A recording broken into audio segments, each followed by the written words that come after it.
മുഖവുരകൾ ആവശ്യമില്ലാത്ത ഇന്ത്യയിലേക്ക് തിരഞ്ഞെടുക്കപ്പെട്ട നമ്മുടെ മലയാളികളുടെ അഭിമാനം സജന സജീവനാണ് ഇപ്പോൾ നമ്മുടെ ഒപ്പം ചേരുന്നത്. അന്നത്തെ ആ ഒരു സിക്സിനെ കുറിച്ച് എല്ലാവർക്കും അതറിഞ്ഞാൽ മതി. ആ ഒരു സിക്സിനെ പറ്റിയിട്ട് എനിക്ക് പറയാൻ വാക്കുകളില്ല.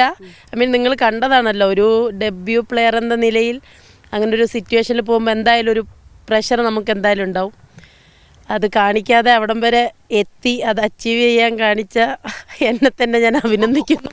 തന്നെ ആ ഒരു WPL തന്നെയാണ് എൻ്റെ ഈ ഒരു നേട്ടത്തിന് ഏറ്റവും കൂടുതൽ എന്താ പറയുക പിന്തുണച്ചത്. അപ്പോൾ ഭയങ്കര പിന്നെ അതുപോലെയുള്ള സിറ്റുവേഷൻ മുൻപ് ഞങ്ങളുടെ കോച്ച് പറഞ്ഞിരുന്നു, ഒരു ഫിനിഷറായിട്ടായിരിക്കും സജനയുടെ റോൾ. SS എന്നാണ് എന്നെ വിളിക്കുക. SS-ൻ്റെ റോൾ ഒരു ഫിനിഷർ എന്ന നിലയിലായിരിക്കും.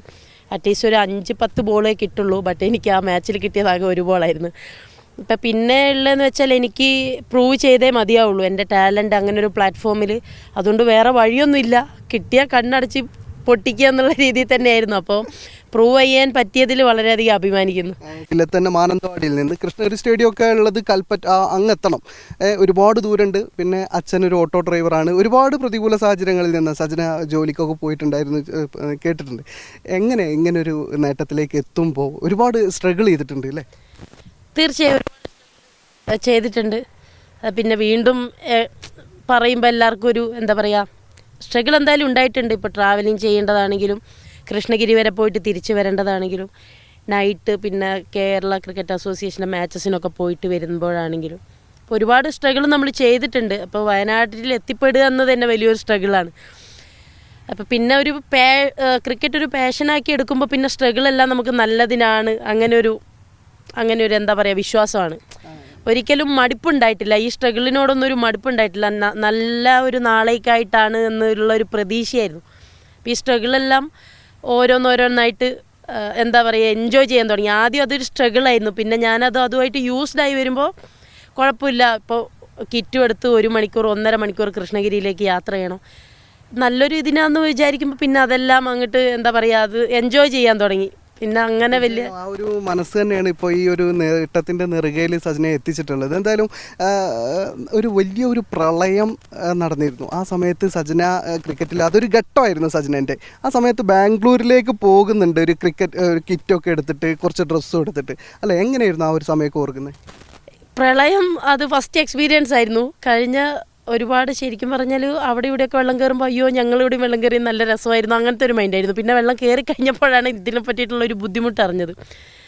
പിന്നെ ആ ഒരു സമയത്താണ് ചലഞ്ചർ ട്രോഫി, ഇന്ത്യ ഗ്രീൻ അതൊക്കെ കിട്ടുന്നത്. അപ്പോൾ ഈ പാരൻസിനൊക്കെ ഇവിടെ നിർത്തിയിട്ട് അവർ വേറൊരു എന്താ പറയുക സ്ട്രഗിൾ ചെയ്യുന്നൊരു അറ്റ്മോസ്ഫിയർ ഉണ്ടായിരുന്നു അവിടെ ഇരിക്കുമ്പോഴും. തീർച്ചയായും നല്ല ടെൻഷൻ ഉണ്ടായിരുന്നു. വീടിൻ്റെ അവസ്ഥ വളരെ പരിതാപകരമായിരുന്നു. ഇപ്പോൾ വെള്ളമൊക്കെ കയറിയിട്ട് പോലീസ് ബോട്ടൊക്കെ അയച്ചു തന്നിട്ടാണ് സജന ഇവിടെ. അതെ ബോട്ടൊക്കെ എടുത്തിട്ട് വന്നിട്ട് അപ്പോൾ ഒരു 4 ദിവസം കഴിഞ്ഞിട്ട് റിപ്പോർട്ടിങ് അങ്ങനെയൊക്കെ ആയിരുന്നു. അപ്പോൾ പിന്നെ അത് അങ്ങനെ എന്താ പറയുക അത് അങ്ങനെ ഒരു ഭാഗമായിട്ട് ജീവിതത്തിൻ്റെ ഭാഗമായിട്ട് അങ്ങനെ പോയി. അവരുടെ അടുത്ത് പറഞ്ഞ് അവിടെ ചലഞ്ചർ ട്രോഫി പോയി. അവിടെ മോശമില്ലാത്ത രീതിയിൽ പെർഫോമൻസ് ചെയ്ത് അവിടെ എല്ലാവരും ഉണ്ടായിരുന്നു ചോദിക്കാൻ എങ്ങനെയുണ്ട് വീട്ടുകാരൊക്കെ, പിന്നെ സുഖമാണോ, എന്തെങ്കിലും ആവശ്യമുണ്ടോ എന്നൊക്കെ ചോദിക്കാൻ ഒരുപാട് ആൾക്കാരുണ്ടായിരുന്നു. അപ്പോൾ നമ്മളെ എന്താ പറയുക ഒന്ന് ഹെൽപ്പ് ചെയ്യാനും നമ്മളുടെ പ്രഷറിനൊക്കെ കൺട്രോൾ ചെയ്യാനൊക്കെ അവിടെ ആൾക്കാരുണ്ടായിരുന്നു. അപ്പോൾ ഇടയ്ക്കിടയ്ക്ക് അവർ ചോദിക്കുമ്പോൾ ഇടയ്ക്കിടയ്ക്ക് അവർ വന്ന് ചോദിക്കുമ്പോൾ ഇടയ്ക്ക് പ്രഷർ ആവുമെങ്കിൽ കൂടെ അവർ സമാധാനപ്പെടുത്തുമായിരുന്നു. ഓൾമോസ്റ്റ് തീർച്ചയായും ഇപ്പോൾ പ്രേക്ഷകരോടാണ് സജന ഇങ്ങനെ നേട്ടത്തിൻ്റെ നെറുകയിൽ വളരെ സന്തോഷത്തോടെ നിൽക്കുന്നുണ്ടെങ്കിലും ഒരുപാട് സ്ട്രഗിൾ നമ്മളിപ്പോൾ പറഞ്ഞതല്ലാത്തതും കുറേ സ്ട്രഗിൾ നമുക്കെല്ലാം കൂടെ ഇപ്പോൾ പറയാൻ കഴിയില്ല. എന്തായാലും അങ്ങനെ ഒരു ഘട്ടത്തിൽ നിന്ന് വയനാട് പോലൊരു ജില്ലയിലെ മാനന്തവാടിയിൽ നിന്ന് നേട്ടത്തിൻ്റെ നെറുകയിൽ ഇപ്പോൾ സജനയെ സംബന്ധിച്ചിടത്തോളം ഇന്ത്യൻ ടീമിൽ എത്തുക എന്നാണ് എല്ലാവരോടും ചോദിക്കുമ്പോൾ ആദ്യം പറയും ഇനിയിപ്പോൾ എന്താണ് അടുത്ത ലക്ഷ്യം? ഇന്ത്യൻ ടീമിൽ ആദ്യം വയനാട് കളിച്ചുകൊണ്ടിരുന്ന സമയത്ത് എന്താണ് അടുത്ത ലക്ഷ്യം എന്ന് പറയുമ്പോൾ കേരള ടീമിൽ കളിക്കുക. കേരള ടീമിൽ കഴിഞ്ഞപ്പോൾ ഇപ്പോൾ WPL വന്നപ്പോൾ WPL കയറണം എന്നുള്ള ആഗ്രഹമായി. WPL കഴിഞ്ഞ് ഇന്ത്യൻ ടീമിലെത്തി. ഇനിയിപ്പോൾ എല്ലാ ഇൻ്റർവ്യൂസിലും പറയുന്നത് ഇന്ത്യ കളിക്കുക എന്നത് തന്നെയാണ് എൻ്റെ വലിയ ലക്ഷ്യം എന്നാണ്. അത് നേടി ഇനി ഉള്ളതെന്ന് പറഞ്ഞാൽ ഇനി വേൾഡ് കപ്പിൻ്റെ ഭാഗമാവുക. ഇനി അതുമാത്രമല്ല ഈ ബംഗ്ലാദേശ് ടൂർ കഴിഞ്ഞാലും ഒരുപാട് മാച്ചസ് വരുന്നുണ്ട്. അപ്പോൾ അതിലെല്ലാ ഫോർമാറ്റിലും ഇപ്പോൾ T20യിലാണ് ഞാൻ സെലക്ട് ആയിട്ടുള്ളത്. ഇനി അതേപോലെ 1 ഡേ മൾട്ടി ഡേ അങ്ങനെ ഇന്ത്യ കളിക്കുന്ന ഓൾമോസ്റ്റ് എല്ലാ ഫോർമാറ്റിലും കളിക്കണമെന്ന് ആഗ്രഹമുണ്ട്. അപ്പോൾ ഈ ഒരു വർഷം കൊണ്ട് മാത്രമല്ല കിട്ടാൻ ഇപ്പോൾ ഇത്രയും സ്ട്രഗിൾ ചെയ്ത് ഞാൻ എൻ്റെ വർക്കിൻ്റെ ഭാഗമായിട്ട് എല്ലാവരെയും പ്രാർത്ഥന സപ്പോർട്ടിൻ്റെ ഭാഗമൊക്കെ ആയിട്ട് ഞാൻ ഇവിടെ എത്തി. ഇനി അത് തുടർന്ന് കൊണ്ടുപോകുക എന്നതാണ് ഏറ്റവും വലിയ ടാസ്ക്. അപ്പോൾ കിട്ടിയതിൽ ഒരിക്കലും സാറ്റിസ്ഫൈഡ് ആവാതെ ഇനി ഒരുപാട് പോകാനുണ്ട്, ഇനി ഒരുപാട് വർഷങ്ങൾ ഇന്ത്യക്ക് വേണ്ടി കളിക്കണം എന്നുള്ള ചിന്തയുള്ളത് കൊണ്ട് തന്നെ ഒരിക്കലും ഇതിവിടെ തീരുന്നില്ല. എൻ്റെ ആഗ്രഹങ്ങളൊക്കെ ഇങ്ങനെ പോയിക്കൊണ്ടിരിക്കുക. വേൾഡ് കപ്പിൽ ഇടം നേടിയ പോരാ, വേൾഡ് കപ്പിലെ വലിയ സംഭാവന നൽകുന്ന ഒരു താരമായിട്ട് മലയാളികൾക്ക് അഭിമാനമായിട്ട് ഞാൻ ചോദിക്കുന്നത്, ഇപ്പോൾ അച്ഛൻ്റെയും അമ്മയുടെയും ഒക്കെ അച്ഛൻ ഒരു ഓട്ടോ തൊഴിലാളിയാണ്, അവരുടെയൊക്കെ സപ്പോർട്ട് എങ്ങനെയായിരുന്നു? അത് ഈ ഒരു നേട്ടത്തിന് എത്രത്തോളം ഗുണം ചെയ്തിട്ടുണ്ട്? ശരിക്കും പറഞ്ഞാൽ എൻ്റെ ഒരു 5 മുതൽ 10 വരെ ഒരു ഹോസ്റ്റൽ ജീവിതമാണ് എനിക്കുണ്ടായിരുന്നത്. എവിടെയായിരുന്നു? GMRS പൂക്കോട്. അപ്പോൾ അതിന് ശേഷമാണ് ഞാൻ പിന്നെ 2 വർഷം +1 +2 അമ്മയുടെ അച്ഛൻ്റെയും കീഴിലേക്ക് വരുന്നത്. എന്നിരുന്നാൽ കൂടെ ഞാൻ അവിടുന്ന് പഠിക്കുന്ന സമയത്ത് എന്താണെങ്കിലും ഞാനിങ്ങനെ പോകുന്നുണ്ട്, സ്പോർട്സിന് പോകുന്നുണ്ട്, കൊക്കോയ്ക്ക് പോകുന്നുണ്ട്, ഹൈ ജമ്പിന് പോകുന്നുണ്ട്. ഇവർ എല്ലാ ഭാഗത്തുനിന്നും നല്ല സപ്പോർട്ടാണ്. കാരണം അവർക്ക് അറിയാം എൻ്റെ ഒരു നേച്ചറും പിന്നെ ഗെയിമിനോട് എല്ലാ ഇതിനോട്. ഇപ്പോൾ ഈ നാട്ടിലാണ് ഞാൻ ജനിച്ചു വളർന്നത്. അപ്പോൾ ഉണ്ടായിരുന്നത് മൊത്തം ബോയ്സ് ആയിരുന്നു. അപ്പോൾ ആദ്യമായിട്ട് ഈ നാട്ടിലൊരു പെൺകുട്ടിയായിട്ട് ഞാനേ ഉണ്ടായിരുന്നുള്ളൂ. അപ്പം കളിച്ചു വളർന്നത് എല്ലാം ബോയ്സിൻ്റെ കൂടെയാണ്. അപ്പോൾ ഓൾമോസ്റ്റ് എല്ലാ ഗെയിംസും അവരുടേതായ ഒരു ബോഡി എന്താ പറയുക, ആ ഒരു നേച്ചറിലേക്ക് അങ്ങ് മാറി. അപ്പോൾ അമ്മയ്ക്ക് അറിയാം അത്രത്തോളം സ്പോർട്സിന് ഇഷ്ടപ്പെടുന്നതാണ്. അപ്പോൾ ഫുൾ സപ്പോർട്ടാണ് അച്ഛനും അമ്മയും തന്നിട്ടുണ്ടായിരുന്നത്. ഇപ്പോൾ ക്രിക്കറ്റിൻ്റെ കാര്യം തന്നെ പറയുകയാണെങ്കിൽ തന്നെ സെലക്ഷൻ ഉണ്ട് പോകണമെന്ന് പറഞ്ഞപ്പോൾ ഓക്കെ പോയിക്കോ അങ്ങനെ തന്നെയാണ് പറഞ്ഞത്. അപ്പോൾ എന്ത് പറഞ്ഞാലും ഒരു നോ, സ്പോർട്സ് ഫീൽഡിൽ ഒരു നോ എന്നൊരു സാധനം അച്ഛൻ്റെയും അമ്മേൻ്റെയും ഭാഗത്തുനിന്ന് ഞാൻ കേട്ടിട്ടില്ല.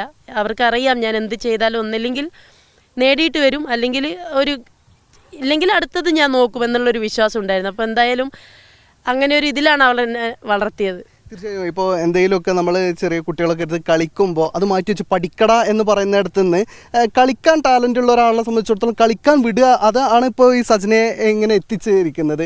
അത് കുടുംബത്തിൻ്റെ വലിയൊരു പിന്തുണ തന്നെയായിരുന്നു. മറ്റൊരു കാര്യം, സജന വെറൊരു കളിക്കാരി മാത്രമല്ല, വലിയ നാടൻ പാട്ടുകാരിയാണ്. നാടൻ പാട്ട് മണിച്ചേട്ടൻ്റെ ഒരു പാട്ട് പാടുന്നൊക്കെ ഞാൻ കേട്ടിട്ടുണ്ടായിരുന്നു. പിന്നെ അതേപോലെ തന്നെ ഒരു സിനിമയിൽ അഭിനയിച്ചിട്ടുണ്ട്. എങ്ങനെ ഇതൊക്കെ സമാന്തരമായിട്ട് ഇങ്ങനെ കൊണ്ടുപോകുന്നത്? ഇല്ല, സിനിമയിൽ അഭിനയിക്കാൻ ചാൻസ് കിട്ടിയത് 2018, 19, 20 ആ ഒരു സീസണിലായിരുന്നു. തമിഴ്നാട്ടിലെ ഒരു കുട്ടിയാണ് ഇങ്ങനെ ഒരു റോളുണ്ട്, താല്പര്യമുണ്ടോയെന്ന് ചോദിച്ചിട്ട് വരുന്നത്. അപ്പോൾ തന്നെ ഞാൻ നമ്മുടെ വാട്സപ്പ് ഗ്രൂപ്പിലെല്ലാത്തിലും ഇട്ടിരുന്നു ഇങ്ങനെ ഒരു അവസരമുണ്ട് നമുക്ക് പോകാൻ അടിച്ച് പൊളിക്കാൻ. പക്ഷെ ഫുൾ ട്രോള് എനിക്കെതിരായിരുന്നു, അടുത്ത നടി സജന അങ്ങനെ ഇങ്ങനെ പറഞ്ഞിട്ട് ഫുൾ ട്രോള്. അപ്പോൾ ഞാനതൊന്നുകൂടെ അവരുടെ അടുത്ത് കൺഫേം ചെയ്ത് ഇങ്ങനെ ഉള്ളത് സത്യമാണോ എന്ന് ചോദിച്ചു. അപ്പോൾ അത് സത്യമാണെന്ന് പറഞ്ഞു. ഞാൻ നേരെ അസോസിയേഷനിൽ വിളിച്ച്, സാർ ഓഫ് സീസൺ അല്ലേ, ഇങ്ങനെ ഒരു അവസരം ഉണ്ട്, പോയിക്കോട്ടെ. പോയിക്കോന്ന് അവർ ഓക്കെ പറഞ്ഞു. ഞാൻ അപ്പം തന്നെ അവരെ വിളിച്ച് അങ്ങനെ ആ മൂവിയിലേക്ക് പോവാണ്. മൂവിൻ്റെ പേര് കന.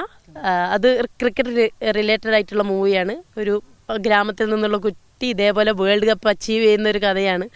അപ്പം അങ്ങനെ ക്രിക്കറ്റ് ആയതുകൊണ്ട് പിന്നെ നമുക്ക് കൂടുതൽ അഭിനയിക്കുന്നു. റിയലായി വരുന്നതിന് മുമ്പേ സിനിമയിൽ വന്നിട്ടുണ്ട് ക്രിക്കറ്റ് വേൾഡ് കപ്പ് അച്ചീവ് ചെയ്യുന്നത്. അത് ഇനി റിയലാവേണ്ട ഒരു കാര്യം കൂടെ ഉള്ളൂ. അതെ, ഞാൻ സാറിൻ്റെ അടുത്ത് പറഞ്ഞിട്ടുണ്ട് എപ്പോഴെങ്കിലും ഞാൻ ഇതേപോലെ ക്രിക്കറ്റ് കളിച്ച് വേൾഡ് കപ്പ് അടിക്കുമ്പോൾ ഇതെൻ്റെ സിനിമയാക്കിയിട്ട് വരുമെന്ന് ഞാൻ ആ ഡയറക്ടറിൻ്റെ അടുത്ത് പറഞ്ഞിരുന്നു. പിന്നെ അതിനുശേഷം ഇപ്പോൾ ഇതാ WPL എല്ലാം കിട്ടുമ്പോൾ ഡയറക്ടർ സാറ് വിളിച്ചിട്ടുണ്ട് സപ്പോർട്ട്. നമ്മൾ ഫുള്ള് അറിയാം, ഇപ്പോൾ ഭയങ്കര പിന്തുണയായിട്ട് നിൽക്കുന്നുണ്ട്. അപ്പോൾ കേട്ട് വലിയ കഴിവുണ്ടെന്നൊന്നല്ല, ബട്ട് ഉള്ള കഴിവൊക്കെ ഞാൻ എക്സ്പ്രസ് ചെയ്യാറുണ്ട്. പാട്ടാണെങ്കിലും ഡാൻസ് ആണെങ്കിലും എന്തെങ്കിലും ആ ഒരു എൻ്റെ ഇഷ്ടപ്പെട്ട വൈബിൽ കിട്ടുകയാണെങ്കിൽ ഞാൻ ഫുൾ ടൈം ഓണായിരിക്കും. കത്തുന്ന വെയിലത്ത് വലിയ വൈബൊന്നും ഉണ്ടാവില്ല എങ്കിൽ പോലും നമ്മുടെ മീഡിയ വണ്ടിട്ട് പ്രേക്ഷകർക്കായിട്ട് മണിച്ചേട്ടൻ്റെ ഒരു നാടൻ പാട്ട്.